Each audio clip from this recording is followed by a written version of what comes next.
ባለፈው እንግዲህ እንደ እግዚአብሔር ፍቃድ ያየነው ነገር ምንድነው?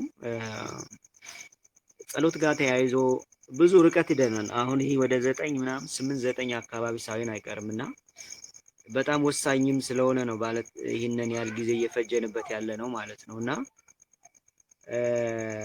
አሁን ወደ የት እንሄዳለን? ምን አይነት ስሜቶች ናቸው እኛ ጋር የሚለቀቁት እና በየስንት ሰዓቱ ወይም በየስንት ሰከንዱና ደቂቃዎች ነው እኛ ጋር ፍራሽ ሞገድ የሚለቀቀው የሚለውን እናያለን። ይሄን ባይ ዘ ዌይ እንዲገባን ባጭሩ አሁን ባለፈውም ተናግሬዋለሁ። ሪሞት አለ፣ የቴሌቪዥን ሪሞት። ያ የቴሌቪዥን ሪሞት እንዘን ሪሞቱን ስንነካው ቴሌቪዥኑ ይቀየራል። ግን ቴሌቪዥኑ እንዴት እንደሚቀየር ዌቡን አናየው፣ ሞገዱን አናየው፣ በአይናችን ሞገዱን አናየው። ልክ እንደዛ ቀይረ ነው የምናየው እንጂ ቴሌቪዥኑ ላይ ሪሞቱ ተነስቶ ወደ ቴሌቪዥኑ ሲሄድ ዌቡን ሞገዱን አናየው። ወይም ደግሞ ለምሳሌ ላፕቶፕ አለን ወይ ሞባይል አለን። ላፕቶፓችን ወይም ሞባይላችን ጋር ዋይፋይ እንዴት እንደሚገናኝ ሞገዱን አናይም። በቃ ኮኔክትድ ሲል ነው የምናየው። ሞገዱ ግን እንዴት እንደየተገናኘ እንደሆነ አናይም። ወይም ደግሞ ከአንዱ ዲቫይስ ወደ ሌላ ዲቫይስ መረጃ ስንልክ በአይን አይታይም። እንግዲህ ልክ እንደዚህ ሁሉ እኛ ጋር የሚለቀቁ ሞገዶች አሉ ነው። አሁን እንዲገባችሁ ስለፈለኩ ነው ይህን ምሳሌ ያነሳሁት። አይ እንዴው ዝም ብሎ ነው ይሄ ልጅ የሚቀባጥረው እንዳትሉ ብዬ ነው። ምክንያቱም አሁን እነዚህ ሐሳቦች ይሄ የምናወራው ሐሳብ ልክ በዚህ ሞዴል ነው የሚሰራው። ቴሌቪዥኑ በሪሞቱ እንዴት እንደሚቀየር ዌቡ ሞገዱን እንደማናውቀው ሁሉ እኛ ስጋም እኛ ነፍስ ላይም አሁን ባለንበት ታይም ሽፋን አድርጎ እኛ ጋር የሚለቀቁ የጭንቀት ሞገዶች አሉ፣ የድንዛዜ ሞገዶች አሉ፣ የፍርሃት ሞገዶች አሉ፣ የበሽታ ሞገዶች አሉ። እነዚህ ሁሉ የድንዛዜ ሞገዶች አሉ ማለት ነው። ስለዚህ እነዚህን ማወቅ በጣም ይጠቅመናል ነው። ማወቃችን በጣም ይጠቅመናል፣ ምክንያቱም እንነቃለን። ምክንያቱም ዘመኑ ምንድነው? ንቁ ይላል አይደል? ንቁ ዲያብሎስ የሚወጣውን አጦ በዙሪያችሁ እንደሚያገሳ አንበሳ ይዞራል ይላል አይደል? ስለዚህ በዙሪያችን እየዞረ ነው ማለት ነው። የትኛው ልዋጠው የትኛው ልብላው እያለ እየሮጠ ነው ወይም እየዞረ ነው ማለት ነው። ስለዚህ ያ ፍጻሜ አሁን ኦልሬዲ ያለንበት ዘመን ነው ማለት ነው። በዙሪያችን አሁን ባለን በያዝነው ነገር ሁሉ እድገት ሆኖ መጥቷል። እና እኔ ቴክኖሎጂ እየተቃወምኩ አይደለም፣ ግን ቴክኖሎጂን በንቃትና በእምነት እንጠቀም የሚለውን ጽንሰ ሐሳብ እንድትይዙልኝ ስለምፈልግ ነው። በንቃትና በእምነት ስንጠቀምበት ቴክኖሎጂን ባሪያ እናደርገዋለን። በንቃትና በእምነት ካልተጠቀምንበት ቴክኖሎጂ ራሱ ባሪያ ያደርገናል። እና የትልቁ የዚህ ቤት ዋናው ስራ ይሄ ነው፣ ዋናው ፕሪንሲፕሉ ማለት ነው። እና በየስንት ሰዓቱ ወይም በየስንት የጊዜ ሰሌዳ ነው ሞገዶች የሚለቀቁ ወደሚለው ስነድ እንግዲህ 24 ሰዓት ውስጥ እንግዲህ 3 የእሳት መስኮቶች የሚባሉ አሉ። እነዚህ የእሳት መስኮቶች ማለት ማለዳ አለ፣ ቀትር አለ፣ እኩለ ሌሊት አለ። እንግዲህ ቀትር ላይ በተለይ ያው መዝሙረ ዳዊት ላይም ስታነቡ እኩለ ሌሊት ላይ ቀትር ላይ ብዙ ጊዜ ይገልጻቸዋል። ለምን? በዛ ሰዓት የሚለቀቁ በጣም አደገኛ የአየር አጋንንት ወይም የወደቁ እርኩሳን መናፍስት ወደ ሰው ልጅ ላይ በጣም ኃይለኛ ሞገድና ጉልበት የሚለቁበት ስለሆነ ነው። እና ማለዳና ቀትር እኩለ ሌሊት የሚባሉት የእሳት መስኮቶች ናቸው ማለት ነው።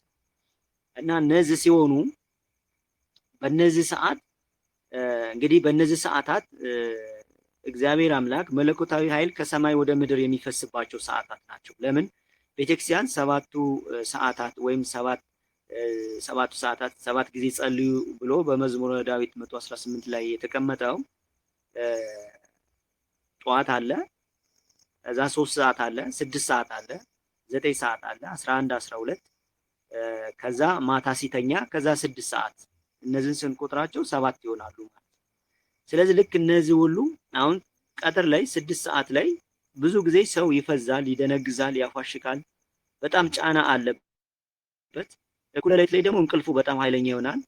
ማለዳ ላይ ደግሞ የሰው ልጅ እንዳይነሳ ብዙ ጫና አለበት ማለት ነው። ስለዚህ እነዚህ ኃይሎች በዚህ ሰዓት የሚሰሩበት ነው። አንደኛ እነዚህን የእግዚአብሔርን ጸጋ እንዳንቀበል የሚያደርጉበት ሰዓት ነው። የሰው ልጅ ከነቃ በእነዚህ ሰዓት ውስጥ ኃይለኛ የሆኑ ኃይሎችን ያገኛል ማለት ነው። ብርታት የሆኑ ኃይሎችን ያገኛል። ስለዚህ በእነዚህ ሰዓት ይዋጋሉ ማለት ነው። ሞገድ ይለቃሉ። የመላእክት ጸሎት ዕጣን የሚያደርግባቸው የብርሃን በሮች ናቸው እነዚህ ሰዓታት። ሚስጥሩ ምንድነው? አፍራሽ ንዝረት ወይም አፍራሽ ኃይሎች የሚለቀው የሰው ልጅ ነፍስ ከነዚህ የጸጋ በሮች እንዳይገናኝ ለመገደብና ድንዛዜ ለመስጠት ማለት ነው። እንግዲህ ሰው እንደምታዩት ደንዝዟል። ኑሮው ነው የሚያሳስበው። ይሄ ሶስተኛው ዳይሜንሽን የሚባለው ስጋና ቁስ የሚባለው ላይ ነው በቃ ተቀምጦ ያለ። ዝም ብላችሁ ዙሪያችሁንም ስትመለከቱ ምናምን በቃ ምን እበላለሁ፣ ምን እጠጣለሁ፣ እንዴት ነው የምኖረው ምናምን የሚለው የቁስና የጊዜ ልኬት ውስጥ ነው ተቀምጦ ያለ፣ ተቆልፈን ያለው ማለት ነው። ስለዚህ እነሱ ብዙ ቦታ ሰርተውብናል፣ ብዙ ሰዓት ሰርተውብናል፣ ብዙ ዘመን ሰርተውብናል ማለት ነው። ስለዚህ በእነዚህ ሰዓታት ውስጥ በጣም ከፍተኛ የሆነ ወደ ሰው ልጅ ይለቃሉ ማለት ነው። ስለዚህ ይህንን ማወቅ እኛ በዛ ሰዓት ንቁ እንድንሆን ያስፈልጋል ማለት ነው። እንዲሁም ብዙ ጊዜ አባቶች ምን ይላሉ? ቀትር ላይ ሻርፕ 6 ሰዓት ላይ ምግብ አትብሉ ይባላል። ሻርፕ 6 ሰዓት ላይ ምግብ አትብሉ ይባላል። ማለት ምን ለማለት ተፈልገው ነው? በዛ ሰዓት እንግዲህ በምስጢራዊ ዓለም ብዙ የሚካሄዱ ነገሮች አሉ። እኛ በአይን ስለማናያቸው ነው እንጂ ዓለም ላይ ብዙ የማይታዩ ረቂቅ ነገሮች አሉ ማለት ነው። እና እነዚህ በጣም የእሳት መስኮቶች የሚባሉ ማለዳ፣ ቀትር፣ እኩለ ሌሊት ላይ ኃይለኛ የሆነ አፍራሽ ኃይል የሚለቅበት ሰዓት ነው ማለት ነው።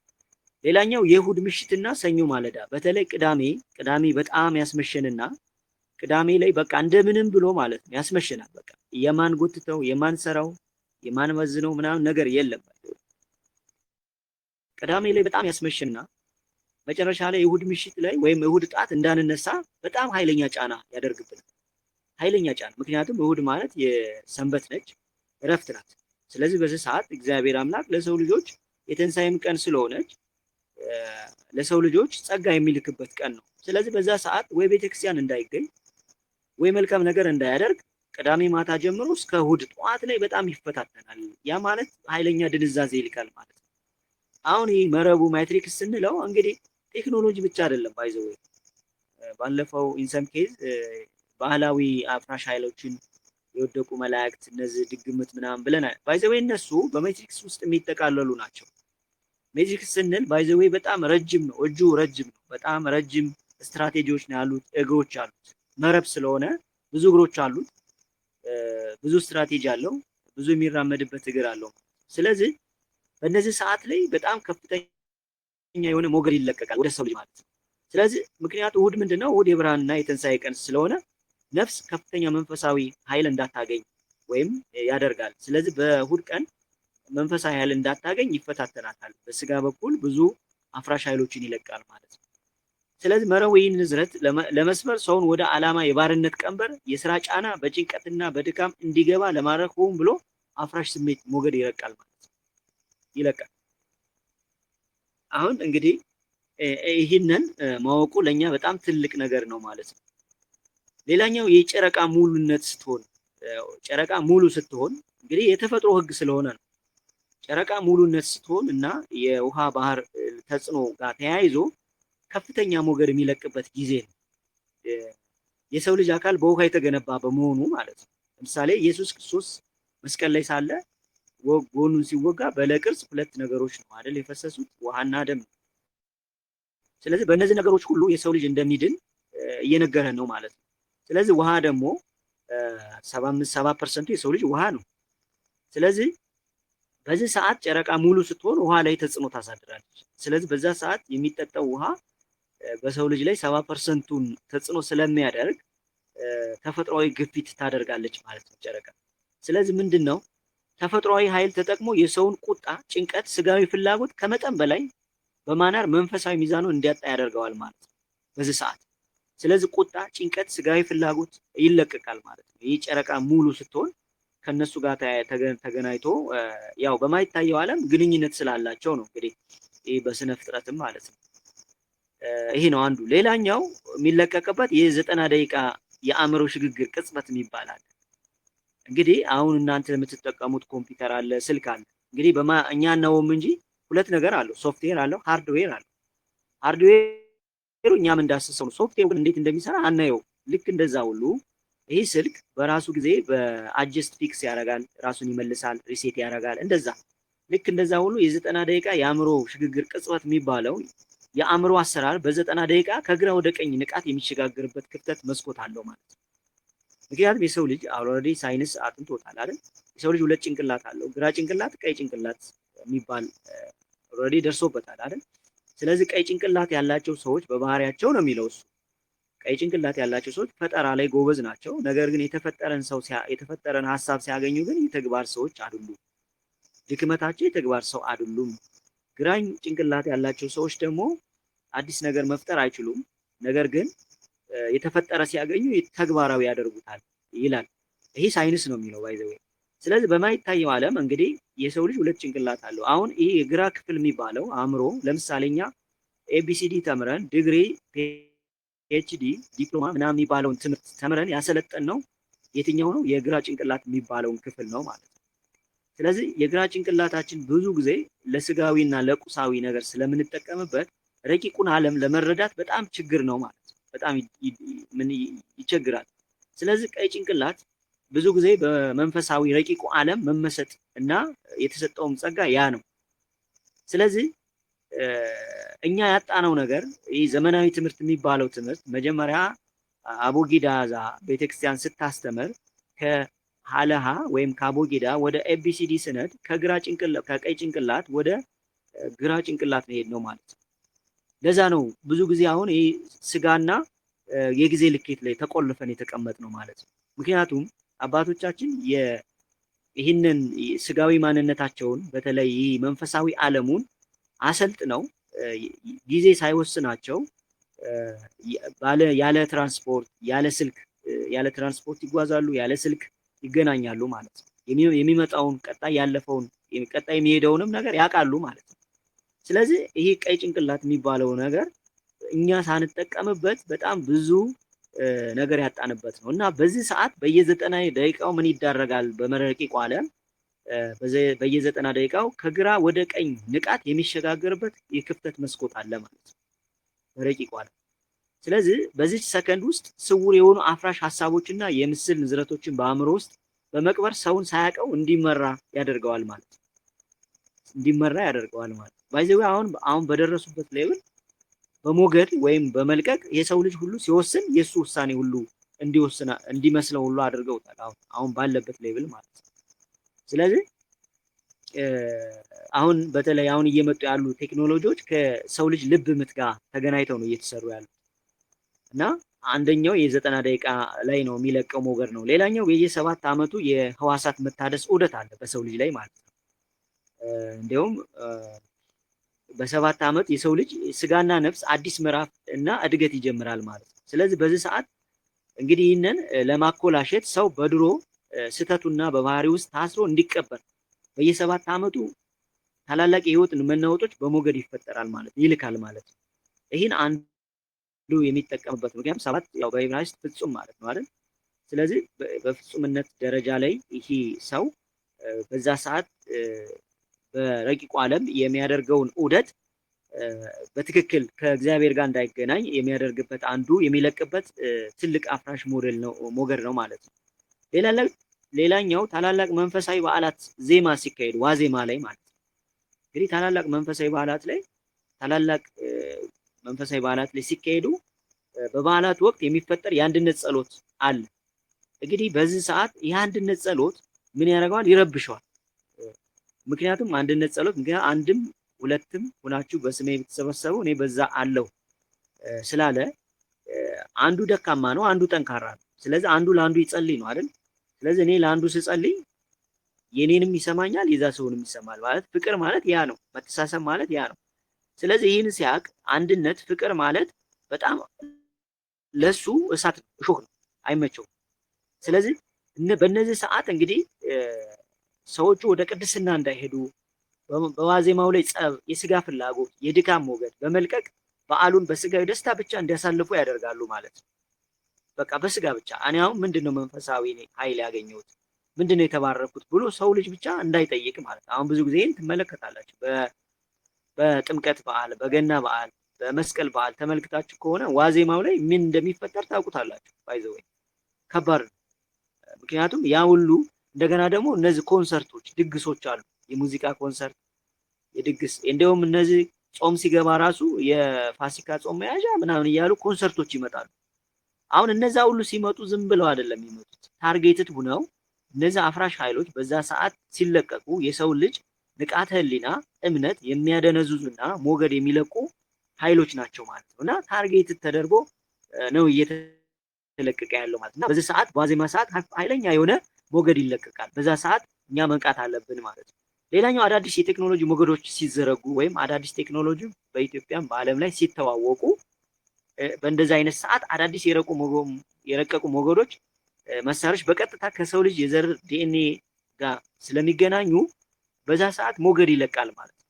ለምሳሌ አዲስ ነገር ሲዘረጋ አዲስ ነገር ሲሰራ ያንን ነገር ለማስተዋወቅ ልክ የሰው ልጅም በዛ ውስጥ እንዲገባና እንዲካተት እንዲደነዝዝ እነዛ አይነት አፍራሽ ኃይሎች ይለቀቃሉ ማለት ነው።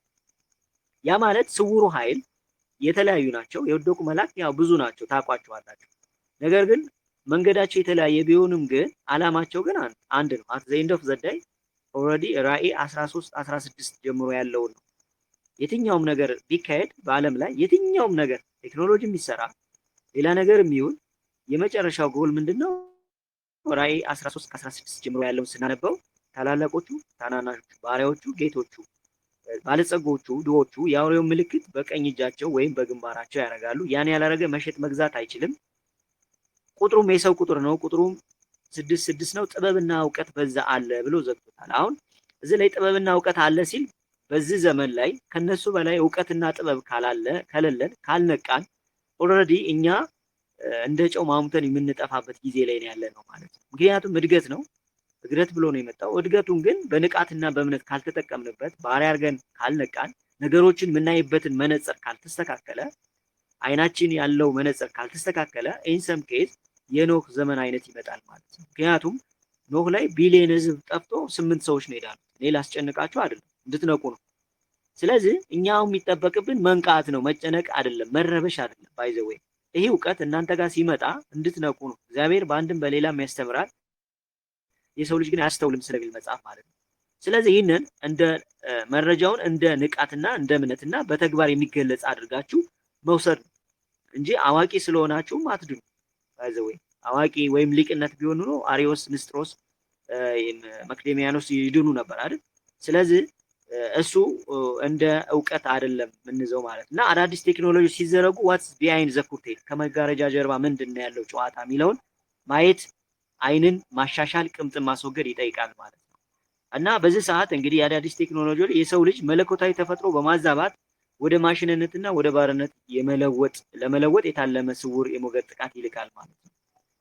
ይሄ ነው አንዱ። እንግዲህ ሌላኛው አሁን ያለንበት ዘመን ያው አንብባችሁት ይሆናል። ባለፈው 2018 ከ2017 ጀምሮ እስከ 2019 ኦልሬዲ እግዚአብሔር አምላክ የንቃት ወይም የሰው ልጅ እንዲነቃ ያስቀመጠው መለኮታዊ የጊዜ አቆጣጠር ነው። ተመልከቱ። የጀመረው 2017 ላይ ነው። አሁን 2018 ነው ያለው። ዘኔክስ 2019 ይመጣል። 2019 እና እስከ 20 ድረስ ደግሞ የሆኑ የሚፈጠሩ ነገሮች አሉ። በተለይ በጣም የሚገርሙ የሚፈጠሩ ነገሮች አሉ። እኛ በንቃት ምን መዝናቸው። እምነት ያው ዝም ብሎ አይደለም አይደል? አንዴ የሚያድገው ቀስ እያለ ነው የሚያድገው። ጊዜ ይፈጃል። እንደ ሕፃን ነው የሚያድገው እምነት። ስለዚህ እምነት አድኖሃል እያለ ክርስቶስ ሲናገር የነበረው እምነታችን አሁን ጀምረን ካላደበር ነው በጾም በጸሎት በስግደት እና በቤተክርስቲያን ቀርበን በንስሐ ካላሳደግ ነው እምነት አንድ ጊዜ የሚመጣ ነገር አለ። እምነት ቀስ እያለ ነው የሚመጣው። እንደ ሕፃን ነው የሚያድገው። አይደለም ተራራን የሚያፈርስ እምነት የሚመጣው ዝም ብሎ አይደለም። አባቶቻችን ዝም ብሎ አላመጡትም። ብዙ ታግለው ነው፣ ብዙ ነገር አድርገው ነው ረቂቁ ነገር ሁሉ ይታያቸው እንጂ አሁን እንደምናየው ዘመን ሰው ተኝቶ መክበር ይፈልጋል። ተኝቶ ጥበብ እንዲገለጽለት ይፈልጋል። እንደሰማ ማለት ነው። ይሄ ፍጹም ስህተት ነው። መታገል አለበት። መታገል፣ መውደቅ፣ መነሳት አለበት። ምክንያቱም ለስጋ እንኳን ስንት ነው የምንለፋው አይደለም? ጀስት ከሞት በኋላ ላለው ለዘላለማዊ ህይወት ለስጋ ስንት ነው እየለፋን ያለው? ተመልከቱ። ጧት ወጥተን ማታ እንገባለን፣ ግን አንድ ምን ሰራት የነፍስ ስራ እንኳን የለችም ማለት ነው። የምትሰሩትን ቀጥሉ በዛው። ነገር ግን አብዛኛው ሰው እስቲል እኔ ኮሜንት ሳነብ ራሱ ይገርመኛል አንዳንዴ። በጣም በጣም የሚገርም በቃ እንዴ ምን አይነት ደረጃ ላይ እንዳለን ማለት ነው። እውቀት የሚባለው ነገር በቃ ጠፍቶ እንዴት አድርገው ነው ያደረዘዙ? እንዴት አድርገው ነው የቆለፉ? ማንበብ እንኳን ያልቻለን፣ መጠየቅ ማወቅ እንኳን ያልቻለን ማለት ነው። ደስ በቃ እንደ እንስሳ እየኖረን ያለን ሰዎች ማለት ነው። ይበላል፣ ይጠጣል፣ ይተኛል፣ ከዛ ይነሳል፣ ስራ ይሄዳል። አሁንም እንደዛ። ከእንስሳት በምን ነው የምንለየው? እንስሳት እኮ 4 እግር ሆነው የተፈጠሩት ጀስት ደማዊ ነፍስ ናችሁ እዚሁ ነው የምትቀሩት ሲል ነው አይደል? ሰው ደግሞ 2 እግር አለው። 2 እግር ማለት ትንሣኤ አለብህ ማለት ነው አይደል? ከሞት በኋላ ጥያቄ አለ ማለት ነው። ስለዚህ እነዚህ ነገሮች በቅጽበት እንኳን መርሳት የሌለብን ነገሮች ናቸው ማለት ነው። ምክንያቱም ፍሪ ዌል ነው፣ ነፃ ፍቃድ ነው። እና አሁን ያለነው 2018 ቀመሩን ስንሰራው መለኮታዊ ቀመሩን ስንሰራው 11 ነው የሚመጣው። 11 ማለት 2 1 ሆነው የተቀመጡ ናቸው። በር ማለት ነው። በር ማለት ደግሞ 2 ነገሮች ይዘረጋሉ፣ የጨለማ መንገድና የብርሃን መንገድ ማለት ነው። ስለዚህ ወደ ብርሃኑ መንገድ እንድንሄድ አሁን ነው መሰልጠን ያለብን። አሁን ነው ጥረት ማድረግ ያለብን። አሁን መውደቅ መነሳት ያስፈልጋል። መሻት የሚባለው ነገር አለ። ለመዳን እኮ መሻት ያስፈልጋል አይደል? ያ በር እንዳይዘጋ መጽሐፍ ቅዱስ ላይ ደናግላን አሉ አይደል? እነሱ ሲጠብቁት እኮ የቀሩ አሉ አይደል? ሙሉ መብራቱንና ሻማውን አንድ ላይ ጧፉንና ዘይቱን አንድ ላይ ይዘው የጠበቁ እንደገና አንዱ ደግሞ የጎደለባቸው አሉ። ያ ማለት እኮ አሁን እኛ ያለበት ዘመን ነው። ስለዚህ እምነቱንም መግባሩንም ማለት ነው እምነቱንም ምግባሩንም ይዘን ስንቀጥል የብርሃኑን መንገድ እናገኘዋለን። እግዚአብሔር አይተውንም። የእውነት ምነግራችሁ እግዚአብሔር አይተውንም። ይሰራል እኮ እየሰራ ነው። ፍጡር እንደዚህ ከሰራ እግዚአብሔር ፈጣሪ እንዴት ዝም ይላል? ፍጡር እዚህ ድረስ ከሄደ ፍጡር እዚህ ድረስ በረቂቅ ከሄደ ፈጣሪ እንዴት ይሄዳል? ከዚህ በላይ ነው ባይዘው። ግን ልትድን ትወዳለህ የሚለው የመሻት ጥያቄ ግን አሁንም ነፃ ፈቃዳችን ላይ ነው ያለው። ስለዚህ 2018 ስንሰራው በቤተክርስቲያን ቀመር የበር የመለያያ ታላቁ ሪሴት የሚባለው መለያያ ማለት ነው። አሁን የምታዩት የጦርነቱ ነዳጁ ምናምን ሁሉ ኤቭሪቲንግ ምንድነው? መለያያ ነው። መለያያ ነው። መለያየት አለበታ። ዝም ብሎ አይገባማ። 2 እግር አለኝ ብሎ 2 ዛፍ ላይ አይወጣም፣ ወይም 2 ላይ እሳትና ውሃ ላይ አይከትም። ወይ እሳቱ ጋር ይሆናል ወይ ውሃው ጋር ይሆናል ማለት ነው። ስለዚህ የመለያያ ጊዜ ስለሆነ መፈተን አለበት። ፈቶ ቶን ሆኖ እሳት ሆኖ ይወጣል። ከዛ የብርሃኑን መንገድ ያገኛል። የሚድንበትን የብርሃን መንገድ ያገኛል። ለምን? ፈጣሪ ከፍጡር በላይ ነው። እግዚአብሔር ከፍጡር በላይ ነው። እኛ እኮ ቅዱሳን መላእክት በጎናችን ነው ያሉት። ጻድቃን ሰማዕታት በጎናችን ነው ያሉት። ወላዲተ አምላክ በጎን ነው አለች። እግዚአብሔር እኛ ጋር ነው። እኛው ምኑ ነው የጎደለን? በእውነት ለመናገር ማለት ነው። ስለዚህ ቢያንስ ጎናችን ጋር ያለ ማን ነው፣ በዙሪያችን ያለ ማን ነው የሚለውን የግዛ ነገር ማሰብ አለብን ማለት ነው። እና ይሄ 2018 ላይ የምህረት የታላቅ ሽግግር ኮድ ስለሆነ በዛ አመት እንግዲህ መሰረት የንቃት መለያ ታላቅ በር ላይ ነው ያለነው። ስለዚህ ምን እየተካሄደ ምንድነው የሚካሄደው የሚለውን ነገር እንኳን ማወቅና ራስን ማንቃት በጣም ወሳኝ ነው። ምናልባት ይሄ ኢትዮጵያ እጆቿን ወደ እግዚአብሔር ትዘረጋለች የሚለው የሚፈጸምበት መለኮታዊ ፍርድ የምናገኝበት የጊዜ ቀመር እየመጣ ነው። በቃ ይሄ በእውነት ነው የምነግራችሁ፣ እየመጣ ነው። ይህን አይነት እውቀት ዝም ብላችሁ እኮ አይደለም የምናገኘው፣ ዝም ብለን አናገኘውም ይህን እውቀት። በቃ የጊዜ ቀመሩ እንደዛ ስለሆነ እና እኔ ደካማ የምሆን ወንድማችሁ እየነገርኳችሁ ያለሁት እንደዛ ነው ማለት ነው። ስለዚህ ሌላኛው በየ11 ደቂቃው ነው። በየ11 ደቂቃው ዑደት ምን ይላካል? ሞገድ ይላካል።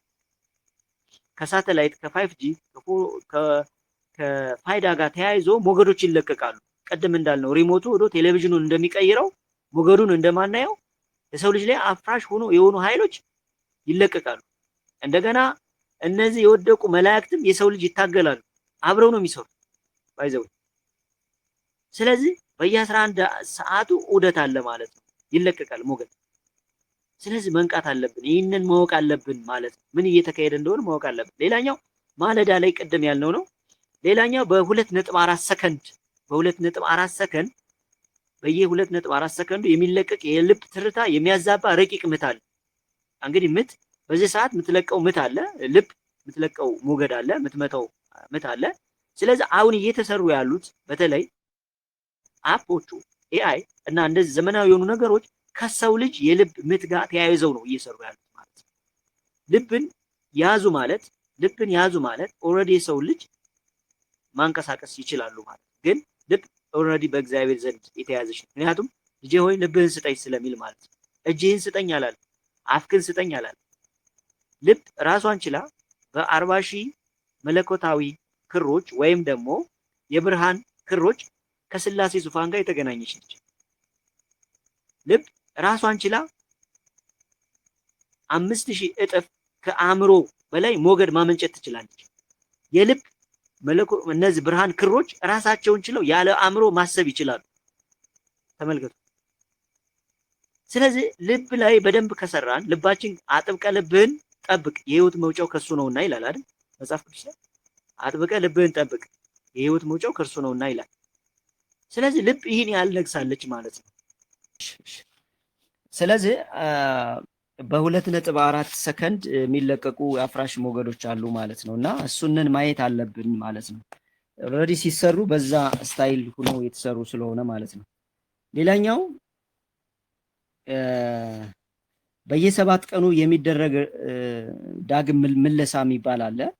በ7 ቀን አንድ ቀን በየሳምንቱ የሰው ልጅ አእምሮ አዲስ አጀንዳ እንዲቀበል የማድረግ ሂደት ማለት ነው።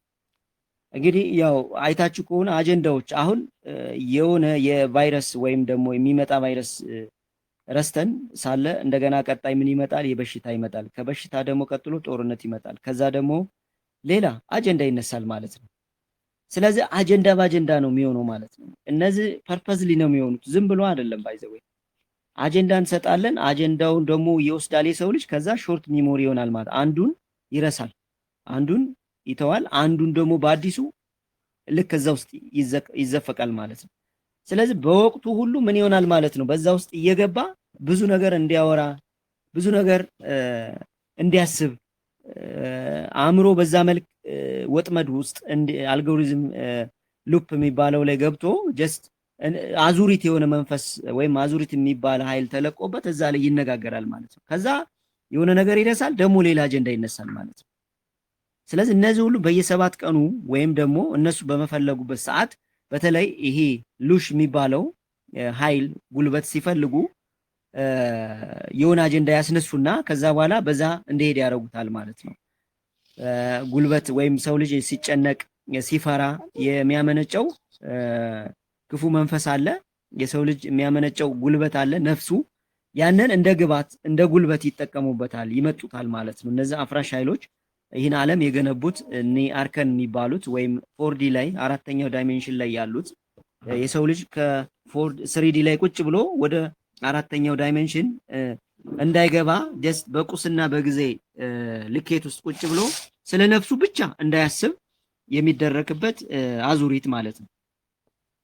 ሌላኛው በተላላቅ በዓላት ቅድም አይተነዋል።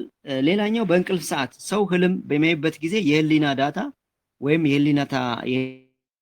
የህሊና መረጃ በሚሰበሰብበት ሰዓት ማለት ነው። ብዙ ጊዜ ስልካችሁን ከሩቅ አስቀምጡ፣ ስተኙ ስልካችሁን ከሩቅ አስቀምጡ የሚባለው ለዛ ነው። ምክንያቱም ስልክ ኦልሬዲ በቅርብ ከሆነ ምንድነው ኔትወርክ አለው፣ 5G አለው፣ 4G አለው፣ ኔትወርክ ነው።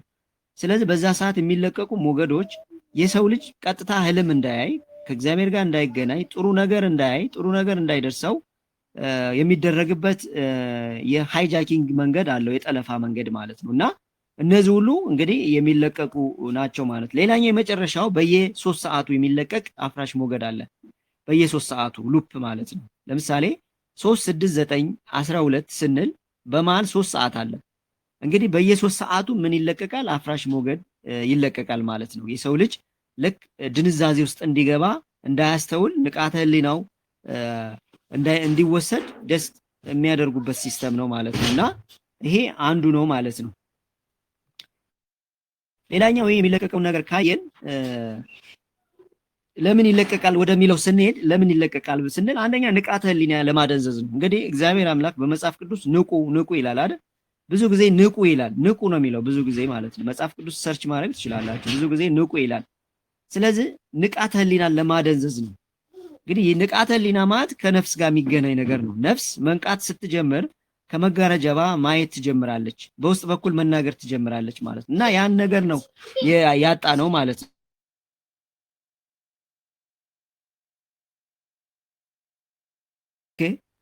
ሌላኛው የፍርሃት ኃይልን ለመመገብ ማለት ነው። እንግዲህ ለምን ይህን ሞገድ ይለቃሉ ብለን ስናስብ የፍርሃት ሞገድን ለመልቀቅ ነው ማለት ነው። እንግዲህ ለጨለማው የፍርሃት ሞገድ ምንድነው? ምግብ ነው ብለናል አይደል? የሰው ልጅ በጦርነት ሲጨነቅ፣ በፍርሃት ሲጨነቅ የሚያመነጨው ምግብ አለ። ነፍሱ የምታመነጨው ምግብ አለ። ያንን ምን ያደርጉታል? ከደም በተጨማሪ እንደ ምግብ ይፈጥሩታል ማለት እንደ ምግብ ሲወስዱት ይህን የሰው ልጅ ለመቆጣጠር ለማደንዘዝ ይጠቀሙበታል ማለት ነው። ለዛ ነው አሁን በየትኛው ማለት ተመልክታችሁ ከሆነ ፍርሃት፣ ጭንቀት፣ ጦርነት ሁሉ ነገር ያለው ነፍስ ስትጨነቅ የምታመነጨው ሌላ ጉልበት ስላለ እሱን ለመቆጣጠር እንደ ጉልበት እንደ ነዳጅ ስለሚጠቀሙበት ነው ማለት ነው። እና የፍርሃት ኃይልን ለመመገብ ነው ማለት ነው። ምክንያቱም አሁን በዚህ ሰዓት ሰው ተመልካቶች ከሆነ ፈሪ ነው፣ በቃ ፈሪ ነው። በቃ ለምን እንደሚፈራ ራሱ አያውቀውም እኮ ለምን እንደሚፈራ አያውቀውም። እና እሱ ነው ማለት ነው። ሌላኛው የተገዥነትን ለመፍጠር ነው። ተገዥነት ለመግዛት ማለት ነው። ሰባሪ ሞገዶች የሰው ልጅ ፍቃድ በማታከም እንደ መንጋ ለመንዳት ማለት ነው። እንግዲህ ይሄ በቤተክርስቲያን አስተምሮ በእርግጥ አንድ ላይ ስንሆን የኃይል ጸሎት አለው አይደል? አንድነት ኃይል ጸሎት አለው። ነገር ግን ሲገለበጥ ግን ምን ይባላል? ይሄ የመንጋ አስተሳሰብ ይባላል። እሱ የሚወስደው በመንጋ አስተሳሰብ ነው። የመንጋ አስተሳሰብ ሲባል 1000 ሰው አንድ ሐሳብ እንዲያስብ ማድረግ ማለት ነው። ይህ ሲሆን ደግሞ የሰው ልጅ ለመቆጣጠር ምቹ ያደርገዋል ማለት ነው። አሁን እነዚህ ኮንሰርቶች ስትመለከቱ አጀንዳቸው ይሄ ነው። ዘኔክስትም ባለፈው የሚያወራ ነው የአእላፍ ዝማሬም ዋናው ዓላማ በጣም ይሄ ነው። ስውር ነው። በቃ ሰውን እንደ መንጋ መንዳት ማለት ነው። ሰውን እንደ መንጋ ትነዳውና አደንዝዘ ተቆጣጥረ ቤተክርስቲያኗን ሙሉ ራቁቷን አድርገ ማለት ነው። ይህ ምዕመኑን እዘው ትወጣለህ። ከዛ ስትመለስ የራስን ሰው አስገብተህ ትጠብቃለህ ማለት ነው። ስለዚህ እየሄዱበት ያለው አሁን የመንጋ አስተሳሰብ መከተልና መንጋውን እዞ መውጣት ማለት ነው። ሙሉ በሙሉ እዞ መውጣት። ስለዚህ ይህ ተገዥነት ለመፍጠር ነው። ሌላኛው ከፈጣሪ ለመለየት ነው። የጸሎትና የምስጋና ኃይልን ከመረቡ ጋር ስለማይስማማ ያን ለማቋረጥ ማለት ነው። ጸሎት ሰይፍ ነው አይደል? አባቶቻችን ጸሎት ሰይፍ ነው ይላሉ አይደል? ስለዚህ ይሄ እንደውም የአባታችን ሆይ ጸሎት ሲላክ አይታይም፣ ሲመጣ ስራውን ሲሰራ ግን ይታያል ይላል አይደል? ስለዚህ በማይታየው ዓለም እንግዲህ እኛ ስንጸልይ የሰው ልጅ በቃሉ ቃል በሚያወጣው በዛ ቁስ መቀየር ይችላል፣ ማንቀጥቀጥ ይችላል። ባይዘዌ ምክንያቱም ንዝረት አለው፣ የመፈወስ አቅም አለው። ይህን ዓለም የማንቀጥቀጥ ኃይል አለው የሰው ልጅ ቃል ሲያወጣ ማለት ነው። ባይዘዌ ስለዚህ ይህንን ቃል ነው ያሳጡን እኮ ባይዘዌ እኛ እኮ በቃላችን ሁሉ መዳን እንችላለን እኮ በውስጣችን እኮ መዳን እንችላለን እኮ። እግዚአብሔር የሰው ልጅ ሲፈጥረው በሽታውንም መድኃኒቱም ውስጡ ጋር ነው ያለው። ሰው በራሱ እንዲፈውስ እኮ ስልጣን አለው ባይዘዌ።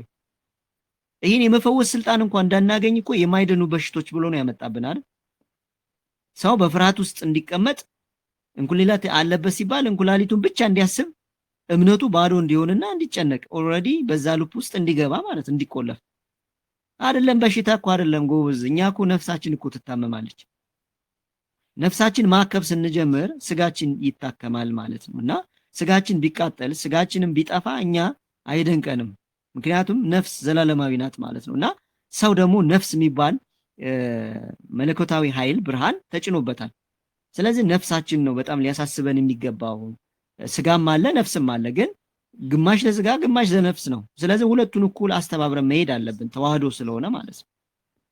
ስለዚህ የበሽታ ንዝረት በሽታን ይለቃሉ ማለት ነው። ማን ነው ከፈጣሪ ለመለየት ጸሎት እንዳያደርግ የሰው ልጅ ያደርጋሉ። ሌላኛው በሽታ ነው። የበሽታ ኃይል ይለቃሉ ማለት የሰውነት ኃይል ማዕከላትን ወይም መንፈስ ኃይል ተጠቅሞ በሽታውን እንዳያክም አደረገ። በሽተኛ ነህ።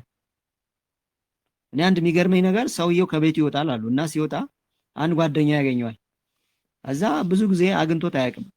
አንተ ደህና ነህ ወይ እንዴት ነህ ሲለው ደህና ነኝ ይመስገን። ምንድነው ግን እንደዚህ የሆንከው ሲለው ምኑኛለሁ? ኧረ እንደዚህማ መሆን የለብህም ይለዋል። እዛ ከተለያዩ በኋላ ሁለተኛው ጓደኛው ደግሞ ያገኘዋል። ከዛ ያኛው ሁለተኛው ጓደኛ ደግሞ እንደገና አንተ ምን ሆነህ ነው እንደዚህ የሆንከው? በጣም እኮ የሚገርም እኮ ነው። እንደዚህ ሆነሃል እንዴ? እንደዚህ ተለውጣል እንዴ? ይለዋል። አሁንም ደግሞ ምኑኛለሁ ይላል። ደግሞ ይሄ እንግዲህ ከቤቱ ነው የወጣው ስራ ሊገባ። መጨረሻ ሶስተኛውም እንደዛ ሲደግመው ምን ሆነ? ፈራና እኔ ምኑኛለሁ ማለት አሞኛል ማለት ነው አለና ስራውን የሚገባውን ትቶ የተደ ሆስፒታል ነው ሄደው። ሆስፒታል ነው ሄደው። በምን? በመፍራቱ ማለት ነው። ፍርሃት ማለት በጣም ተላላፊ በሽታ ነው። ባይዘወይ በጣም ተላላፊ በሽታ ቫይረስ ማለት ፍርሃት ነው።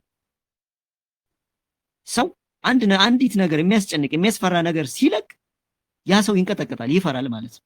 ስለዚህ እኛ እንድንፈራ አይደለም። በፍርሃት ውስጥ እምነት የለም። የሚፈራ ሰው አይድንም፣ አይጸድቅም። ባይዘወይ እኛ የፍርሃት መንፈስ አልተጫነበንም ባይዘወይ እና ይህን ለማለት ነው። እና እነዚህ በሽታዎች ይለቀቃሉ ጊዜን ለመስረቅ ሰዎች ባረባ ነገር እንዲያተኩሩ ማለት ነው። ጊዜ የለኝም አም ቢዚ ይላል። ጊዜ የለኝም ለጸሎት ጊዜ የለኝም ይላል። ግን 24 ሰዓት አለው፣ 1440 ደቂቃ ደግሞ አለው። ከዛ ውስጥ 15 ደቂቃ እኮ ለመጸለይ ይከብደዋል። ለምንድን ነው ያልጸለይኩት? ጸሎት ሲሆን የሚከብደኝ ለምንድን ነው ብሎ ነው የማይነቃው። ጸሎት ማለት ትግል ነው አይደል? ትግል ቦታ ነው የምንገባው። ወታደር ጦርነት ውስጥ ይገባል አይደል? ጦርነት ከገባ በኋላ ፍልሚያ አለ።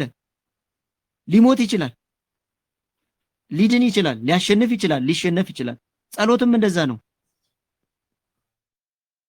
ፊልሚያ ውስጥ ነው የምንገባው። ባይዘው በማይረቂቁ ዓለም የጦርነት ሜዳ ውስጥ ነው የምንገባው እኮ ጦርነት ማነው ጸሎት ስንገባ ማለት ነው። ጸሎት ስናደርግ ምቾት ከሆነማ ለምን ጸልዩ ይለናል።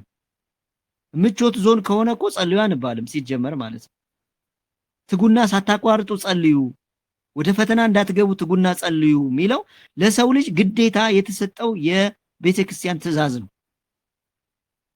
ግን 5 ደቂቃ 10 ደቂቃ ዳሴ ማርያም ሌላም ነገር አድርሶ ለመውጣት በቃ ሌላ ፈተና ማለት ነው። ሲፈታተን እኮ መንቃት አለብህ ባይዘው እና ይህንን ማድረግ አለብን ማለት ጊዜ ለመስረቅ ነው እየሄደ ሰው እንዳይነቃ ማለት ነው። ሌላ የመለያየት መንፈስ ለማንገስ ማለት በሰዎች መካከል ጥላቻና ግጭትን በመዝራት አንድነትን ለማጥፋት ማለት ነው። ይህን ለማድረግ ሞገድ ይለቃል። ሌላ ሰው እንዳይነቃ አምላክ ያዘጋጀውን የሽግግር ብርሃን ወደ ሰው ልጅ እንዳይደርስ እንቅፋት መሆን ማለት ነው። ይህ ይሆናል ማለት ነው። ወደ መጨረሻው ስንሄድ ምንድን ነው የሚሰማን ማለት ነው። አሁን እነዚህ አፍራሽ ኃይሎች ሲለቀቁ ምን ይሰማናል ወደሚለው ስንመጣ ለምሳሌ አንድ ነገር ልንገራችሁ። ስልካችሁ አለ። ስልካችሁ የእናንተን መንፈሳዊ ኃይል ወይም ኢጃት እንደሚሰርቃችሁ አንድ ማስረጃ ልንገራችሁ። ምንም ሳሰሩበት ስልካችሁ ይሞቃል። ኪሳችሁ ሆኖ ወይም በእጃችሁ ስትነኩት ስልካችሁ ይሞቃል። ሲሞቅ ኢጃት ወይም መንፈሳዊ ኃይል እየተሰረቀ ነው። ሌላኛው ስልካችሁን ስትነካኩ በራሱ ጊዜ የሚዘበራርቅ ከሆነ ከእናንተ ቁጥጥር ውጭ ሲሆን ኦልሬዲ ሌላ ኃይል ተቆጣጥሮታል። ሌላኛው ለምሳሌ ስክሪናችሁ ብሉ ላይቱ ወይም ላይቲንጉ አንዴ ይወጣል፣ አንዴ ዝቅ ይላል፣ አንዴ ይወጣል፣ አንዴ ላይቲንጉ የሚዘበራርቅ ከሆነ ወደ ነፍስ አይን ወይም አይነ ልቦና ጨረር እየተላከ ነው ለማደንዘዝ ማለት ነው። እነዛው ምልክቶች ናቸው። ስልካችሁ ጋር እርግጠኛ ነኝ አብዛኞቻችሁ እንደዛ አለ። ስለዚህ በዚህ ሰዓት ሲሆን ቢያንስ ምን እየተካሄደ እንደሆነ ማወቅ አለብን ማለት ነው። ስማርት የተበለው እኮ ስማርት ስልክ ስማርት ፊደሉን ስትወስዱ ስማርት ሚለውን ሞባይል ስማርት ስትወስዱ ኤስ ማለት ሰርቪሊያንስ ማለት ነው። ኤም ማለት ሞኒተሪንግ ማለት ነው። ኤ ማለት አናላይሲስ ማለት ነው። አር ማለት ሪፖርቲንግ ማለት ነው። ቲ ማለት ቴክኖሎጂ ማለት ነው። ሰርቪሊያንስ፣ ሞኒተሪንግ፣ አናላይዝ፣ ሪፖርቲንግ ቴክኖሎጂ ማለት ነው። ስማርት ማለት ያ ነው። ከሌ ስማርት ሌባ ነው ሲባል እኮ ዝም ብሎ አይደለም፣ ያው ሳያሳውቅ ስለሚሰርቅ ነው። ስለዚህ ስልኮቻችንም ስማርት ሆኖ የመጡበት አንደኛ የኛን ንቃተ ህሊና አብረውን እየዋሉ ምን ያህል እንዳደነዘዙንና በጣም በተለይ በዚህ ሰዓት የሰው ልጅ ንቃተ ህሊናው ድንዛዜው ኦልሬዲ እንዳይወጣ ዛሉፕ ውስጥ እንዲገኝ ያደረጉበት አንደኛው መንገድ ነው ማለት ነውና ምን ምልክት ያገኛል ወደሚለው ስንመጣ ድንገተኛ ቁጣ ማለት ነው። እንግዲህ እነዚህ አይነት ሞገዶች ሲላኩ ድንገት ዝም ብሎ ተነስቶ ቁጣ፣ ሐዘን ያለምንም ምክንያት የሚመጣ የስሜት መለዋወጥ ማለት ነው። የስሜት ለውጥ ለምንድን ነው? እንግዲህ በሰውነታችን ውስጥ ከአሁን በፊት ለብዙ ዓመት ግራፋይን ኦክሳይድ ናኖ ፓርቲክል የሚባሉ በመድኃኒት በምግብ በክትባት ኦልሬዲ ገብተዋል። እነዚህ ግራፋይን ኦክሳይድ ማለት የአደገኛ የሆነ የዓለማችን መርዝ ኬሚካል ነው። ኦልሬዲ የአውሬው አንተና የሚባለው ማለት አሁን ከ5G እና ከስታርሊንክ ጋር የሚገናኘው ማለት ነው። እነዚህ ኦልሬዲ የሰው ልጅ ላይ ገብተዋል። እነዚህም በቅዱስ ቁርባን በጸበል በመጠጣት ወይም ደግሞ እነዚህ በእጽዋት ካላጸዳናቸው ኦልሬዲ በእነዚህ ሰዓታት ውስጥ ቅድም ባየናቸው ውስጥ በሚለቀቁ ሞገዶች ኦልሬዲ የሰው ልጅ አንደር ኮንትሮል ነው ማለት ነው። ስለዚህ ድንገተኛ ቁጣ፣ ሐዘን፣ ሌላኛው የአእምሮ ጭጋግ ነው። ማሰብ፣ መሳን፣ መርሳት፣ ትኩረት ማጣት ማለት በተለይ በዚህ ሰዓት ኦልሬዲ የሰው ልጅ ረስቷል። በቃ መርሳት አቅቶታል። ማለት በቃ መርሳት የሚባለው ትልቁ በሽታ ሆኗል ማለት ነው። ትኩረት ማጣት፣ የሆነ ነገር ትኩረት ያጣል። ለምሳሌ የሆነ ነገር አግኝቶ ለዛም ትኩረት ያጣል። ምክንያቱም ብዙ መረጃ ሰጥቶታል። አሁን ትልቁ ያደረገው ምንድነው? ብዙ መረጃ ሰጥቶን አንዱ እንኳን እንዳንሆን ብዙ እንድንጨብጥ አንድ እንኳን እንዳንሆን ትኩረት የለንም። ስለዚህ ማሰብ መሳን እኔ ማን ነኝ? የት ነው የሚሄደው? ወደ የት ነው የሚሄደው የሚባለውን ነገር እንዳያስብ የአእምሮ ጭጋግ የሆነ ቃል እንዳይገባው ዕውቀት እንዳያገባው ጀስት እያነበበ እንኳን እንዳይገለጽለት እንዳይገባው ይሄ አይነ ልቦና የሚባለውን የመንፈሳዊ አይናችን እንደዚህ በቆቀር አድርገውታል ማለት ነው። ስለዚህ ይሄ ዕውቀት አሁን የሚጠቅመን ለዚህ ነው፣ ለማንቃት ነው የሚጠቅመን ማለት ነው። ሌላኛው የጭንቅላት መክበድና መውጋት ማለት ነው። ጭንቅላታችን ላይ ይወጋናል፣ መክበድ፣ ትከሻ ላይ ይከብደናል፣ ትከሻችን ላይ ከባድ የሆነ ስሜት ይመጣል። ይሄ ከግፊት ጋር የሚያያዝ ነገር አለ። በተለይ በግንባር አካባቢ የሚሰማ ህመም ማለት ነው። እና ይሄ ንቃታችን ብዙ ጊዜ መንቀሳቀስ ሲጀምር ግንባራችን ጋር የመቋጠር ስሜት አለ። እንደገና የመነዝነዝ ስሜት ግንባራችን ጋር የመነዝነዝ ስሜት ካለ ኦልሬዲ የነፍስ አይን ጀስት ጥረት እያደረገ ነው ለመከፈት ማለት ነው። እና እነዚህ የጭንቀት መክበድ የሚባሉት ነገር በቃ በሰው ልጅ ላይ ይላካሉ ማለት ነው። ይህ ስሜት ነው። ሌላኛው የሰውነት መዛል ድካም ማለት በቃ ምንም ሳይሰራ ሰው ይደክማል ማለት ነው። በተለይ በዚህ ሰዓት ሰው ሁሉ በቃ ደካማ ሆኗል። ተኝቶ መብላት ነው የሚፈልገው፣ ሳይሰራ መብላት ነው፣ የጉልበት ስራ መስራት አይፈልግም። ገጠር ላይ ያሉ አካባቢ ያሉ ሰዎች ተመልከቱ፣ ጠንካራ እኮ ናቸው። ይሄውን የስኳር ግፊት የሚባል በሽታ እኮ እነሱ ላይ የለም። ለምን? ኦልሬዲ በስራ በጉልበት ያባክኑታል። ደማቸው ኦልሬዲ ምን ይሆናል? ግራፋይን ኦክሳይድ ቢገባም ናኖ ፓርቲክል ቢገባም ምን ይሆናል ማለት ነው? በጉልበት በስራ በላብ በሽንት በስራ ይወጣል፣ ይጸዳል ባይዘው። ስለዚህ ምንም ስራ ሳይሰራ ከፍተኛ የሆነ የኃይል መውጣት ኃይሉ እንደወጣ እንደተሰረቀ አይነት ስሜት ይሰማል። ጭንቅላት ጀስት እንደ እሳት መንደድ ማለት ነው። ጭንቅላታችን እንደ እሳት ይነዳል ማለት ነው። በቃ ጭንቀት ውስጥ መግባት፣ እንቅልፍ ማጣት፣ መገላበጥ። ብዙ ጊዜ እንደውም እንቅልፍ ሰው የማይወስደው ከሆነ አልጋው ላይ እርኩሳን መናፍስት እያዩት ነው የሚባለው። ከላይ እርኩሳን መናፍስት ጥላቸውን ሲጥሉ ሲያዩት ኦልሬዲ የሰው ልጅ እንቅልፍ ያጣል። ለምን? ጥላቸው ከባድ ነዋ። ስለዚህ በዚህ ሰዓት ለጸሎት ብድግ ማለት።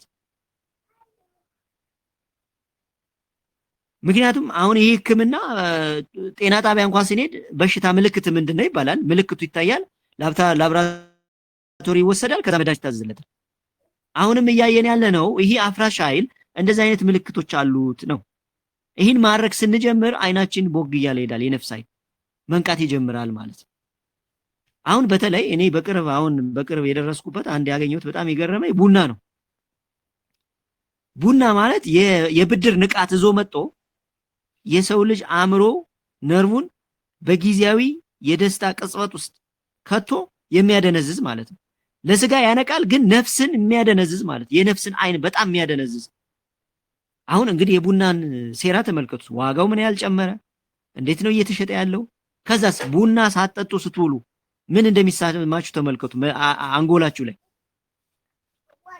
የራስ ምታት አለ፣ ፍልጠት አለ፣ አለመንቀሳቀስ አለ። እንግዲህ ይሄ ሁሉ ስሜት የነፍስ አይናችን ምን ያህል እንደያዘው። ምክንያቱም ደም ነዋ። ቡና ስንጠጣ ሱስ ነው፣ ዶፓሚን ሱስ ይዛል፣ ጊዜያዊ ደስታ ይዛል።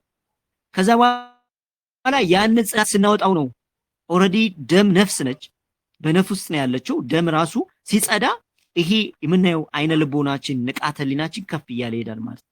ኤቭሪቲንግ ያለው ደም ላይ ነው። ባይዘው ደም ላይ ብዙ ነገር ተሰርቷል። ስለዚህ የነፍስ ባዶን ይሄ የሰውነት መዛል አንዱ ነው ማለት ድካም። ሌላው የነፍስ ባዶነት ስሜት በቃ ምንም በቃ ረስቶኛል እግዚአብሔር ፈጣሪ የለም ለምን ነው ጸሎት የማይመልሰው ብሎ የሚለቀቁ አፍራሽ ኃይሎች አሉ። ከእግዚአብሔር ጋር እንድንጣላ እግዚአብሔር እኮ ቢረሳን እኮ ሰከንድ እንኳን ቆይም። የእውነት ምነግራችሁ ይህ ምን ተነፍሰው አየር እኮ ቆጣሪ ቢቀመጥበት አፍንጫችን ላይ እኛ መኖር አንችልም። እግራችን ተመልከቱ። የሰው ልጅ እንደ ጫማ እግሩ ቢያልቅ ኑሮ ማለት ነው ሁሉ ነገራችን አልቀን እናልቅ ነበር። ግን እግዚአብሔር የሰጠን ነገር በጣም ብዙ ነው፣ የእውነት አይገለጽም። እና የነፍስ ባዶነት ከፈጣሪ እንደተለዩ ተስፋ ቆርጦ የሚሰማ ስሜት ነው አንዱ። ሌላኛው ጆሮ መጮህ የሚባለው ስሜት አለ። ጆሮ ላይ መጮህ በተለይ ብዙ ጊዜ የሚጠጡ ሰዎች ጆሮአቸው ይጮሃል። ሰው ሲሰክር ጆሮ ይጮሃል፣ እንዲሁ ደግሞ ጆሮ ይጮሃል። ለምንድን ነው? እነዚህ ማይክሮዌቭ የሚባሉ የሚለቀቁ ሞገዶች አሉ። ባለፈው ጽፌዋለሁ። ቪቱኬ የሚባለው ቮይስ ቱ ስኩል የሚባለው ድምፅ ወደ አእምሮ መላክ ማለት ነው። ይህ በረቂቃን ዓለም በተለይ እነዚህ ዓለምን በሚዘውሩ ሰዎች ያለ መገናኛ ይግባባሉ፣ በማይክሮዌቭ የሚባለው ማለት ነው። ነገር ግን ይህን ጽሑፍ ስጽፈው ኢትዮጵያ ውስጥ በጣም ብዙ ሰዎች ተጠቅተዋል። ቪቱኬ ማለት ነው። ለህግ እንኳን ለማስረዳት አይመችም ስሜቱን ማለት ነው። ስለዚህ ጆሮ ሲጮህ ቪቱኬ እየተላከ ነው፣ ሞገድ እየተላከ ነው ማለት ነው። ሞገድ ሲላክ ደግሞ ኦልሬዲ ድምፅ ወደ አእምሮ ይገባል። አእምሮን ከገባ በኋላ ለመቆጣጠር ጥረት እየተደረገ ነው ማለት ነው። እና እንደዚህ አይነት ካለባችሁ ጸሎት አድርጋችሁ ያወጣችሁትን ጸሎት ወደ ጆሮአችሁ ትንፋሹን መውሰድ፣ እንደዛ ብታደርጉ ይመረጣል። እና ይህ በማትሪክስ ሞገዶች ምክንያት የሚፈጠር ረቂቅ ድምፅ ማለት ነው። የህሊና መረበሽ ጸሎት ሲቆም የሚመጡ ቆሻሻ አሳሳቻቸው ሐሳቦች ማለት ነው። ለጸሎት ሰው ሲቆም ብዙ አፍራሽ ኃይሎች ይነሳሉ። ለምን? አንድ ሰው ለጸሎት ሲቆም የሚፈታተነውን ክፉ አፍራሽ አይኑን እንደመጨፈን ማለት ነው። አንድ ሰው ለጸሎት ካልቆመ ደግሞ የሚፈታተነው አፍራሽ ኃይል አይኑ እየበራ ነው የሚሄደው። አይኑ እየበራ ከሄደ አፍራሽ ኃይል ቀድሞ ያንተን እድል ያያል፣ ያንተን በረከት ያያል፣ ያንተን ስራ ያያል። ያንተን ሙሉ ነገር ግን ስለሚያይ ቀድሞ ይራመድና ያፈርስባል፣ ቀድሞ ማለት ነው። ስለዚህ ጸሎት ስታደርግ የሚፈታተንን አፍራሽ ኃይል አይኑን ነው የምታሳውረው ማለት ነው በረቂቁ ዓለም። ስለዚህ የህሊና መረበሽ ለጸሎት ሰዓት የሚባለው በጣም ብዙ ሐሳቦች መምጣት በጸሎት ሰዓት፣ ሌላው ትዝ ማይለን በጸሎት ሰዓት ሁሉ ነገር ትዝ ይለናል። ጀምሮ አለመጨረስ፣ በንቃት አለማድረግ፣ ማቆራረጥ። ደስ ሲለን እናደርጋለን፣ ደስ ይለን እግዚአብሔር ደስ ይለን ነው እንደምናመልከው። እስከ መጨረሻው የታገሰ የህይወት አክሊል እሰጠዋለሁ እያለ ራዕይ ዮሐንስ ላይ ያስቀምጠዋል አይደል? እና መጨረሻ ላይ የሄደ ነው። ጉዞው አያቋርጥም። ክርስትና ልፋት ነው፣ ፈተና ነው፣ ኑሮ ነው። በተግባር የምንገልጸው ነገር ነው፣ ቲዎሪ አይደለም።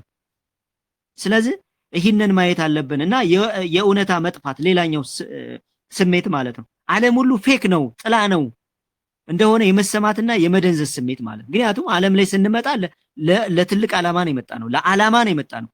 ያለ ዕቅድ የተወለደ ልጅ ሊኖር ይችላል። ያለ ዕቅድ ግን የተፈጠረ የሰው ልጅ ግን በምድር ላይ የለም።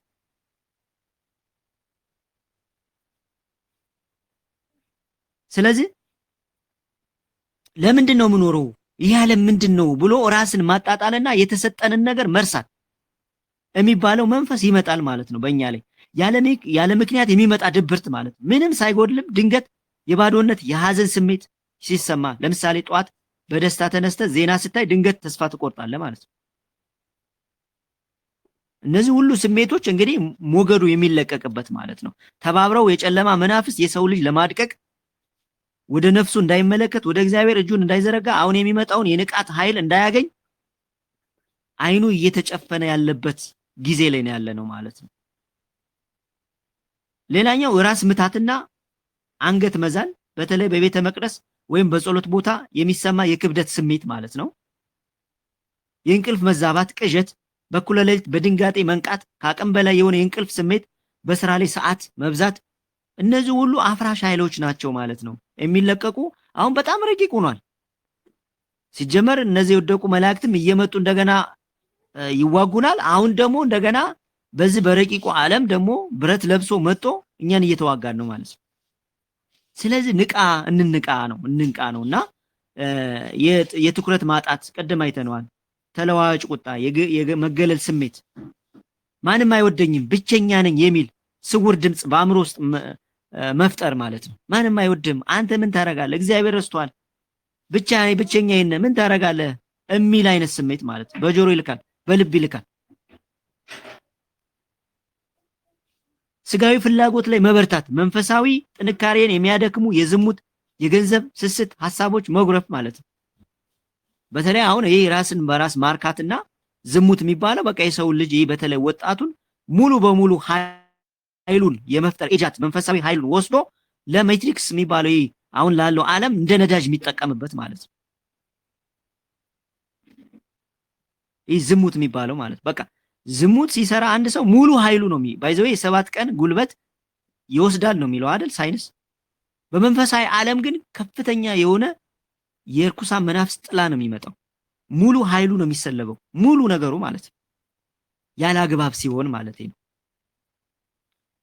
የቴክኖሎጂ ሱስ ስልክህን ወይም ኮምፒውተርን ካላየ መታወክ። ለምሳሌ ስልክ ሲጠፋ እንደ ትልቅ አደጋ መቁጠር። ስልክ ካላያስክ ትቆረቆራለህ።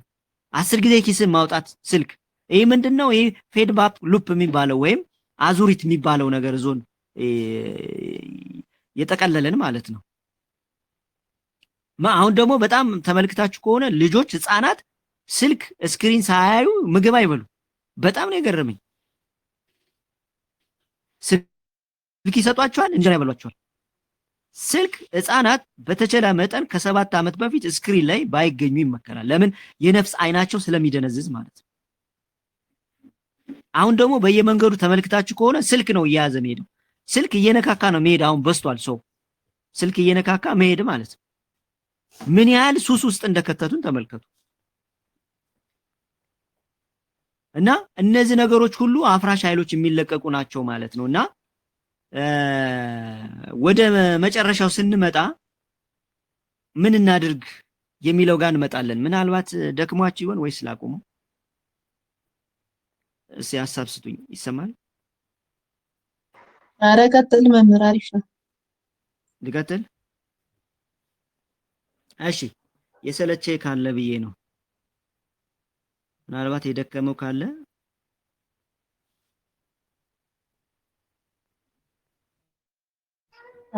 እንግዲህ ወደ መፍትሄው ስንሄድ እንግዲህ የመጀመሪያው ያው ትልቁ ነገር ጸሎት ነው። ጸሎት እናድርግ ነው። 3 6 9 12 በተቻለ መጠን እንጠቀመው፣ እንጸልይ። በተቻለ ደግሞ 7ቱን ሰዓታት እንጸልይ፣ ወደ እግዚአብሔር እንመልከት። ይሄ ትልቁ ነገር ነው። ጸሎት በጣም ወሳኝ ነው። ሌላኛው ስግደት። አንዳንዴ ብትሰግዱ ስግደት ባይዘዌ በጣም ረቂቅ የሆነ ሚስጥር አለው። ሙሉ እነዚህ በተለይ የማይድኑ በሽታዎች ደም ውስጥ የተቀመጡ ሰው ልጅ ሲሰግድ ወደ ምድር ወድቆ እንደገና ወደ ሰማያዊ ኃይል የሚጫንበት ወደ ደሙ ውስጥ የሚጫንበት የሚገባበት ቀመር ነው ባይዘዌ ስግደት ማለት እና ስግደት በጣም ኃይለኛ ሚስጥር ያለው ነው እና እንጠቀምበት።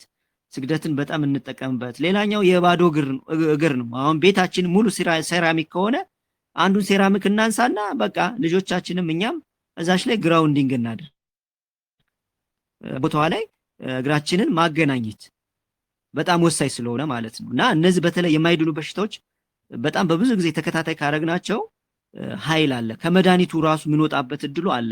ባይዘዌ ጸሎቱንም ይሄ መሬት ጋር ግንኙነቱም ካደረግነን ኔክስት እጽዋቱንም ከጨመርነን እንወጣለን ማለት ነው እና አሁን ያለ መንፈሳዊ ኃይል ያለ እጽዋት እርዳታ በጣም ከባድ ስለሆነ እንደ ቀላል አትዩት ማለት ነው እና ይሄ ግራውንዲንግ በጣም ወሳኝ ነው።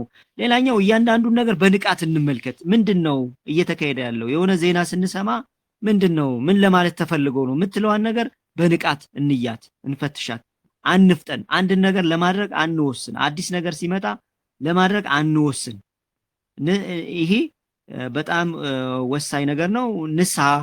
ንስሐ በጣም ብዙ ሚስጥር ያለው ነው። ምክንያቱም የሰው ልጅ ንስሐ ሲገባ ይታጠባል አይደል? ሙሉ ነገሩ ይታጠባል። በሳሙና ነው የሚታጠበው። ከዛ በኋላ የነበሩ በደሎች ሲወጡ አዲስ ደም ይወጣል። አዲስ ሐሳብ፣ አዲስ መንፈስ ይጫናል ማለት ነው የሰው ልጅ። ምክንያቱም ኮምፒውተር አለ።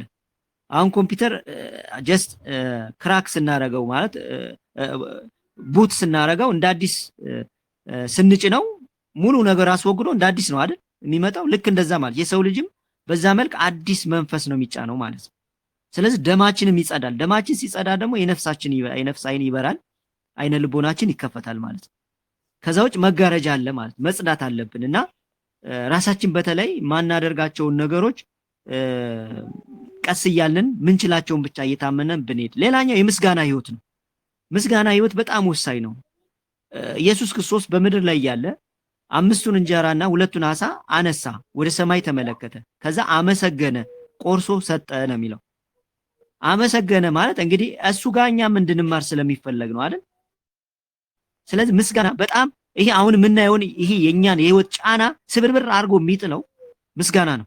የሚያማርሩ ሰዎች በህይወታቸው በነፍስም በስጋም ተጠቃሚ አይደሉም። ስኬትን ማየት አይችሉም። ምስጋና በጣም ወሳኝ ነው። የእውነት የምነግራችሁ ማለት ነው። ትልቁ የንቃት መስመር ምስጋና ነው፣ ፍቅር ነው፣ አንድነት ነው። ምስጋናን በጣም ተጠቀሙበት ማለት ነው። እና ምስጋና ስላችሁ እግዚአብሔርን ማመስገን ማለት ነው። ስለተደረገን ነገር ሁሉ ማመስገን። ለምን እኔ እዚህ ውስጥ ሆናለሁ? ለምን እንደዚህ አይነት በሽተኛ ባይዘው ጤነኛ አድርጎን በምድር ጤነኛ ሀብታም አድርጎን በሰማይ ቢቀጣ ምን ያደርግልናል? በምድር ጎስቋላ አድርጎን በሰማይ ግን እንደ አላዛርና እንደ አላዛሩና እንደዛ ማን ነው ስሙ ጠፋኝ። አላዛርና አግዙኝ እስኪ ነዌ አላዛርና ነዌ ነው። ከሞት በኋላ አንደኛው በምድር ባለጸጋው በምድር ነበር አይደል? ባለጸጋውና አላዛር ነው። ባለጸጋውና አላዛር በምድር ላይ አላዛር ጎስቋላ ነበር አይደል? ባለጸጋው ደግሞ ተመችቶት ነበር አይደል? ከሞት በኋላ ግን አላዛር አብርሃም እቅፍ ውስጥ ሲገባ ባለጸጋው ሲኦል ውስጥ ሆኖ እባክህ ጉሮሮ የደረቀ ውሃ ስጠኝ አለው አይደል? አይ አንተ በምድር እያለህ ሐሴት አድርጋል፣ አሁን ግን የሱ ስለሆነ በዙ ነው፣ በአንተና በእኔ መካከል ደግሞ ትልቅ ገደል አለ አለ። እባክህ እኔ ገብቻለሁ፣ ግን እባክህ ሌሎች ዘመዶች እንዲድኑ ላክ አለው አይደል? ለነሱ መጻሕፍትና ሊቃውንትን አስቀምጫለሁ ይላል አይደል እንዴ? ስለዚህ አሁን ሰው እኮ ሙቶ ተነስቶ እኮ ቢነግረኝ ሰው አያምንም። ስለዚህ ሊቃውንትና መጻሕፍት ተቀምጠዋል፣ ጥበብና ዕውቀት አለ በዛ ሰዓት ሲል ለሰው ልጅ በዚህ ሰዓት መሻት ካለው የማያገኘው ዕውቀት የለም፣ የማያገኘው ጥበብ የለም። ባይዘዌ ልቅነት ምናምን የሚባል ላያስፈልግ ይችላል። የምር ምነግራችሁ እግዚአብሔር መሻት ካለ ለሰው ልጅ ኦልሬዲ ለቋል፣ ሰጧል። ምክንያቱም በዛ ሰዓት ጥበብና ዕውቀት አለ ብሏል። አሁን ይሄ ጊዜ ትንሹ ተነስቶ መሻት ካለው ማወቅ ይችላል። የግድ ብዙ ነገሮችን መማር ማጥናት አይጠበቅበትም። ተሰጥቶናል። ባይዘው ይሄ ነገር ተሰጥቶናል። ለምን እንድንድን ስለተፈለገ ማለት ነው። እና እነዚህ የመከራ ጊዜቶች እየፈጠኑ ነው። የመከራ ጊዜቶች እየፈጠኑ ነው፣ ይፈጥናሉ። እሱ ነው እያፈጠናቸው ያለው። እኛ አናቃቸውም። ቀኑ ሲመሽ ራሱ አናቀውም። የመከራ ጊዜያችን ግን እያፈጠናቸው ነው እግዚአብሔር አምላክ። እና ምስጋና በጣም ወሳኝ ነው የሚለውን ነገር እንድትዙልኝ ስለምፈልግ ነው። በእኔ በኩል ያለኝ ነገር ይሄ ነው። የተሰጠኝን ሰጥቻለሁ እንደ አንድ ደካማ ሰው። በእኔ በኩል ያለኝ ነው። እግዚአብሔር